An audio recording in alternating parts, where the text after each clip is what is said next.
Being مسلم ہم blue کرتے ہیں کہ ہمارے لیے ایک ڈے آف ججمنٹ ہے.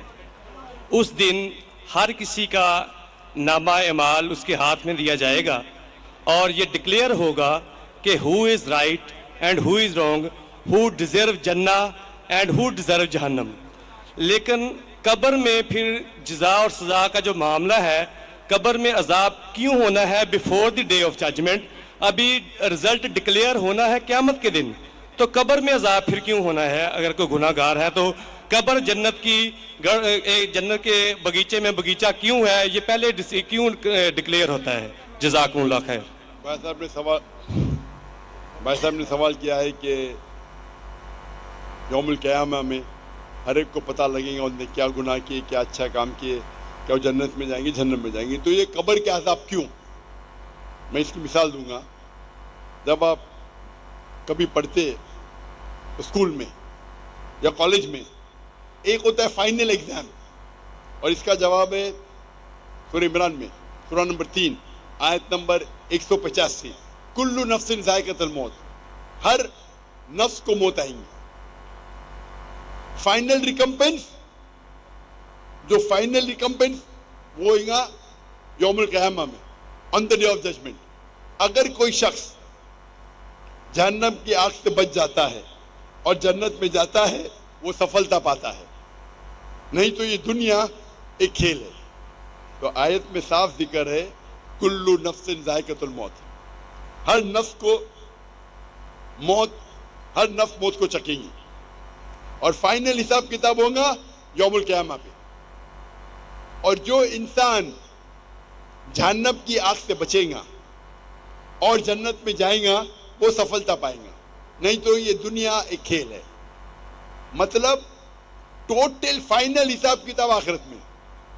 جس طریقے سے ہم جب کالج جاتے ہیں، اسکول جاتے ہیں، ہم پڑھتے ہیں، ایک ہوتا ہے فائنل ایگزام، ایک ہوتا ہے ٹرمینل ایگزام. برابر ٹرمینل ایگزام ہوتا ہے کہ نہیں؟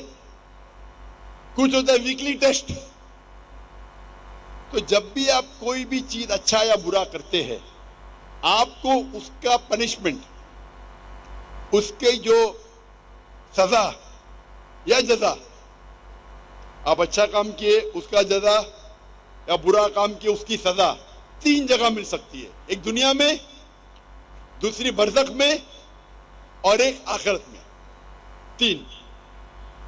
آپ نے کچھ غلط کیے، اللہ تعالیٰ دنیا میں آپ کو سزا دے سکتا ہے.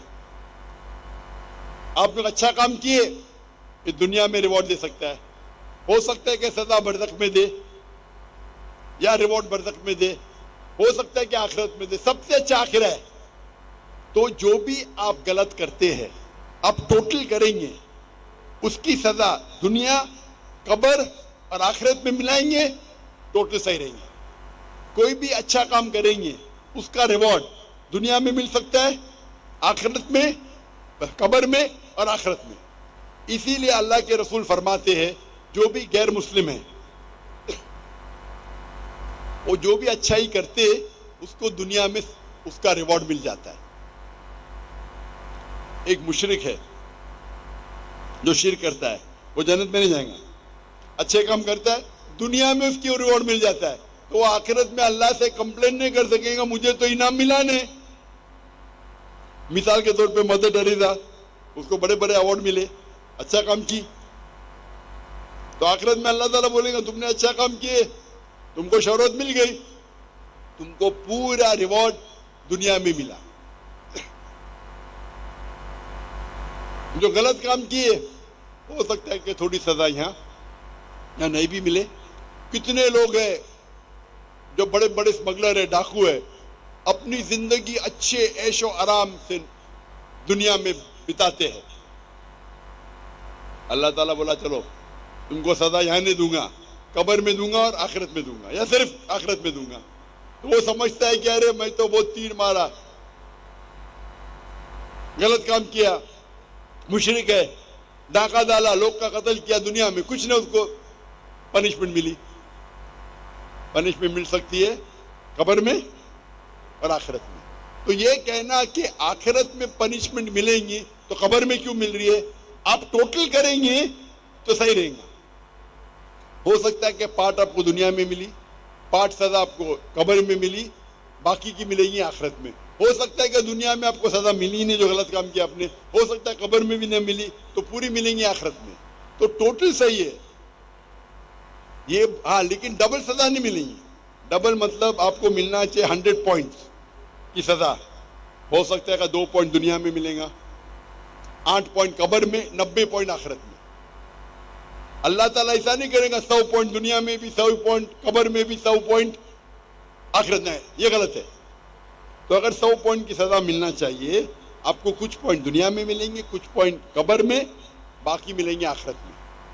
جو لوگ, اسی لیے اللہ کے رسول فرماتے کہ یہ دنیا جو ہے ایک مسلم کے لیے قید ہے اور ایک کافر کے لیے جنہ ہے. تو ایک غریب یہودی پھٹیلے چٹیلے کپڑے پہن کے, حافظ ابن حجر عسقلانی رحم اللہ, ان کے پاس آتے ہو, بولتے یہ حدیث کی کیا معنی ہے, میں تو غریب ہوں اور آپ کے رسول کہتے ہیں کہ کافر کے لیے, اور میں کافر ہوں, کافر کے لیے دنیا جنت ہے, میں غریب ہوں, میرے کپڑے پھٹے, کہاں جنت ہے؟ آپ کے لیے, آپ مسلم ہیں, آپ کے لیے قید ہے, آپ تو عیش و آرام کریں, کہاں قید ہے؟ تو وہ فرماتے ہیں, جواب دیتے ہیں حافظ حجر عسقلانی کہ مسلمان جانتا ہے کہ جو اسے آخرت میں ملے گا وہ جنت, وہ اتنا عظیم ہے کہ اگر آپ دنیا کے سب سے امیر انسان بھی ہو, وہ آخرت کے مقابلے میں کچھ نہیں ہے, یہ قید ہے. آپ دنیا کے سب سے امیر انسان ہو, سب سے طاقتور ہو, سب سے بڑے راجہ ہو, لیکن جو آپ کو جنت میں انعام ملے گا وہ اس دنیا کے مقابلے میں قید ہے. اور اگر وہ کافر یہ جانے کہ آخرت میں اس کو جو سزا ملیں گی, یہاں چاہے وہ بدترین سے بدترین انسان ہو, سب سے غریب ہو, سب سے بھوکا, پھر بھی آخرت کے اندر جو سب سے کم آگ آپ کے تلوے کے نیچے رہیں گی تو آپ کا بھیجا ابلے گا, سب سے چھوٹی آگ. تو اگر آپ کو پتا چلے گا کہ کیا آپ کو پنشمنٹ, سزا ملیں گی آخرت میں, اس دنیا میں آپ سب سے بدترین انسان بھی رہیں گے, پھر بھی آپ کے لیے جنت ہے, تو یہ تشریح اس کی. تو ٹوٹل فائنل ریکمپنس آخرت میں ہے, ٹوٹل پنشمنٹ اینڈ ریوارڈ دنیا, قبر اور آخرت ہے. ہوپ دان سے ہم لاسٹ سیشن آخری کو سوال مائک نمبر 2 پہ مختصر آخری سوال. ہلو مسیح خداوند میں آپ سب کو سلام. جی میرا نام سائمن ناصر ہے. یہ آخری سیشن صرف مسلمز کے لیے, مائک نمبر 2 پہ جو بھی مسلم ہے وہ سوال پوچھ سکتے ہیں.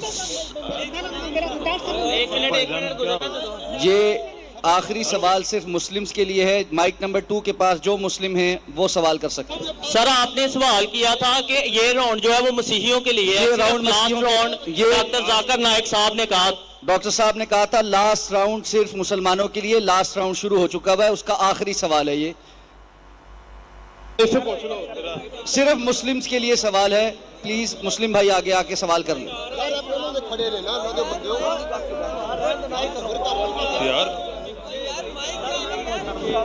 سر میں مسلم ہوں. میں بھی مسلم ہوں. مجھے ایک سلام پہنچانا ہے. بھائی سوال کرنے والا بھائی آگے ہے, سلام پہنچانے والا بھائی آگے نہ آئے. یار میرا سوال ہے. ایک سلام پہنچانا ہے. جی السلام علیکم, میرا نام حیدر گلفام ہے اور میں دین حق کا طالب علم ہوں. میرا ڈاکٹر صاحب سے مختصر سوال یہ ہے کہ آج کے دور میں بہترین جہاد کون سا ہے؟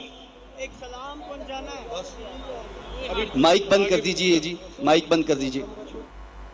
جیسے میں نے کہا تھا کہ آخری راؤنڈ صرف مسلمانوں کے ہوں گا, اور جو سوال پوچھنا چاہتے تھے اس نے پوچھ چکا تھا. سائمن پہلے سوال پوچھ چکا ہے تو اس کو موقع دیا گیا ہے, اور اکثر سوالات غیر مسلم نے پوچھے, تو یہ آخری راؤنڈ ہے اور یہ آخری سوال ہے. بھائی صاحب نے پوچھا کہ آج کی تاریخ میں سب سے بہترین جہاد کیا ہے. آج کی تاریخ میں سب سے ہم دیکھتے ہیں معاشرے میں, ہمارے معاشرے میں ٹیکنالوجی بڑھ چکی ہے, سوشل میڈیا آ چکا ہے, کئی فتنے آ چکے, سب سے بہترین جہاد ہے جہاد اپنے نفس کے ساتھ. اپنی نفس کے ساتھ جہاد کرنا ایک عظیم جہاد ہے. ہم دیکھتے ہیں کہ ٹیکنالوجی بڑھ رہی ہے, سائنس بڑھ رہی ہے, کتنے چیزیں ہم کو سوشل میڈیا پہ آ رہی ہے, اور کئی بار مسلمان بھٹکتے ہیں اور قرآن اور حدیث پہ عمل نہیں کرتے. ہمارا جہاد ہونا چاہیے کہ ہم قرآن اور مجید کے نزدیک آئے, قرآن اور مجید کے تعلیمات پہ عمل کرے. تو میرے نزدیک آج کی تاریخ میں سب سے بہترین جہاد یہ ہے کہ قرآن اور مجید کے تعلیمات پہ عمل کرے. قرآن کو ترجمے سے پڑھیے, حدیث کو پڑھیے اور اس پہ عمل کریے. انشاءاللہ مسلمان پھر سے دنیا کے چوٹی پہ پہنچیں گا. آج کی حالت میں مسلمان کو لوگ نیچے دیکھتے ہیں, فٹ بال کی طرح لات مارتے ہیں, کیونکہ ہم قرآن اور حدیث سے دور ہیں. ہم اگر جد و جہد کریں گے, قرآن اور حدیث کے روشنی میں قرآن اور حدیث کے تعلیمات پہ عمل کریں گے, یہ سب سے بڑا جہاد ہے. وآخر دعوانا الحمدللہ رب العالمین.